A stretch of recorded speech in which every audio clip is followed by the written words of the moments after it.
Welcome to Feel Good Food, where we make snacks, meals, and treats that tastes good. but also make you feel good. I'm Max. I'm Lydia. And today we are making an Oaty banana morning muffin.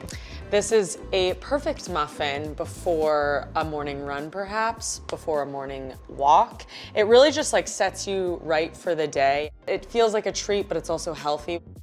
Let's get into it. We have to mash our bananas. The recipe technically calls for 3 bananas, but because these are quite sizable, we are just going to use 2.5 bananas. And that's kind of a chef's intuition in the kitchen, at play. You definitely want some bananas that are a little bit overripe. Yes. That's the classic banana bread way. You want that extra sugar, so they like really start to like caramelize on their own as they get overripe. This is where we're at with our mashed bananas. We're gonna set that to the side. That's gonna go into the wet ingredients. We also have to chop our chocolate block. Chocolate blocks are great for like shaving chocolate, for very like fine chocolate. Yes. But we're gonna chop this a little bit more rough because we want those like chunks of chocolate in the muffin. It's like creating a really sweet, exciting surprise for your future self, because there are some bigger chunks in here, and when you score one of those with a bite, you're like, it's gonna be a good day. We prepped out those 2 very important parts of this recipe, and we're gonna move on to the dry ingredients. We have been working hard today, and I think it's time we take a little coffee break. I agree. I'm a big afternoon coffee person. I need that extra boost to get myself through the day, but I can't risk it weighing me down, especially if I have a workout or an afternoon run later. So I use Planet Oat Unsweetened Original Oatmilk in my post-run coffee. It just feels lighter, and I love that it's unsweetened, 0 grams of sugar, and it tastes so creamy. Yeah, I love Planet Oat too, especially in our oatmeal. I make Lydia some oatmeal all the time before her morning run, and I think it just works better for you, right? Yes, I have learned the hard way that dairy before a run doesn't sit great. I love using Planet Oat in my oatmeal. It's so nice knowing that I can still have that warm and comforting breakfast without it feeling heavy afterwards when I go and run. Especially in summer and into fall, it's so nice not having to give up that extra creaminess just because I'm skipping dairy. That's why I love Planet Oat's lineup of oat milks. You can find Planet Oat Unsweetened Oatmilk at your local grocery store or at planetoat.com/where-to-buy. It's really important to keep your dry ingredients and wet ingredients separate in baking. And I'm not an expert baker by any means. I think Lydia is a better baker than I am. Seldom do I get a compliment from Max about my culinary skills. So that's big. You guys witnessed it. It's on camera. Okay, so we have our flour, our oats. One thing I love about this recipe is the amounts of the baking soda and the baking powder. I love a recipe where it's the exact same, so there's no room for that sort of mistake. It's 1 teaspoon of both. And then a little cinnamon. We put about, I think, 2 pinches of salt in there, but Yeah. the recipe calls for 1 pinch, but kind of up to you with where you are on the spectrum of saltiness. Now it's time to do the wet ingredients. We will go in with a 1/4 cup of oat milk.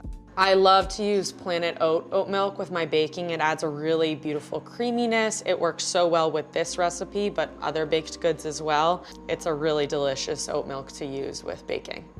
Vanilla, our brown sugar. You could use light brown sugar for this recipe, but the muffins have a much more beautiful color if you use dark brown sugar. It just like has that warmer, darker tone. Also just like richness to it. Oh, and then we have an egg. We have an egg. What's gonna be your tool of choice here? I always like to use a spatula over a whisk. I think Really? at least just to start. I think I will have to go in with the whisk at some point, because I guess the egg needs to be kind of like whisked together. This is reminding me of a time when I was just a young lad. I used to make potions. What? I didn't know that. This is new information. Yeah, What? my brother and I, we used to just like raid our parents' kitchen. I mean, I'm talking like this was, kindergarten, 1st grade behavior. Okay. And we used to go in the kitchen, grab a bowl like this, and we'd just take the most random ingredients in the kitchen and just throw them into bowls and just mix and be like, potion, potion, potion. Like we're just making crazy concoctions. Anyway, but this is like, this visual reminded me of that, those young days in my life. It was cracking me up. I think actually I also went through a potion era. When I was a little girl, I loved baking. And I think what I loved about it and what I still love about baking is like you're putting all these seemingly random ingredients together. When you're a little kid, you're like, how is that flour gonna turn into a cake? And I think cooking is, you know, on the stove, it comes together more, you know, you see the process, it comes together before your eyes, but baking feels a little bit more magical where like it goes into this closed box, the oven, and then it comes out a totally different thing. It's like very exciting. So I think that's why I loved baking, but your potions reminded me of that. Do we want to salt this a little bit too? I would not. Yeah, salt it. But this is olive oil. But I love using olive oil with my baking. It feels so healthy. I'm like, oh, my skin's gonna glow. So now the wet ingredients are all combined. We're gonna bring our dry ingredients in. So you don't want to overmix this. You want to be gentle with your folding, because then you're going to develop too much gluten, right? So this is where we're going to fold in the chocolate at the end here. Okay, we're ready to put our muffins in the muffin tin. We have some pepitas that we will use to sprinkle on top once the muffins are in there. And then, you know how we had that leftover banana because our bananas were sizable? If we cut like paper thin slices of this banana and put it on top as like a cute little garnish, we're gonna see if it works. Max thinks it could sink, but I think if we cut it thin enough, it will work. That's pretty good. I mean, it's a little, like a paper thin slice. Is that too full? I'm gonna go These are in. gonna be hefty muffins. No, no, it's good, you're good. Okay. Nice. Oh, that'll definitely work. Cute. Okay, so I'll do 3 with the banana, or do you think I should go for I think all you should of go all because it looks great. them? Okay, he's gained faith in my idea. You can tell. I think it's gonna work. Do you want to sprinkle the pepitas? I will do just that. Okay. And these banana muffins bake for 18 to 20 minutes, and as they do, of course, the pepitas on top get nice and toasty. All right, so let's get them in the oven. Yep. They look beautiful. The oven is at 375. Let's get them in.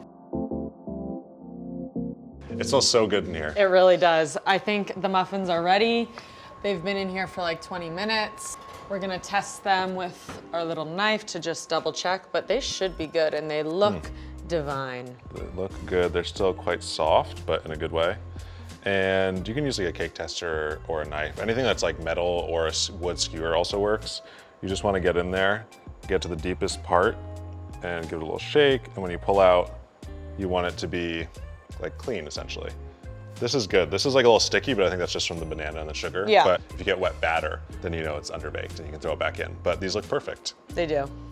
We're gonna let them cool in the muffin tin for like 5 minutes before we put them on a cooling rack. I gotta say the banana chip worked very well also. It looks so cute. And we're very excited to eat them. They look so good. They but do. I love my muffins with some Planet Oat milk. Whew, and with a little ice, this is gonna be good. Okay, I will choose this muffin. That's the one I was going for. I'll go for this one. Okay, and I'm going in with the slice. I find that so satisfying to cut the muffin in half. I'm gonna go for more of a tear here. These look perfect. Realistically, I'm gonna eat these all in a day and a half. And that's okay, because they're healthy, they're delicious, and they'll keep me fueled. Get in, get involved. The texture is perfect. Thanks for joining us for this episode of Feel Good Food, You can find the recipe on Food52. and we'll see you next time.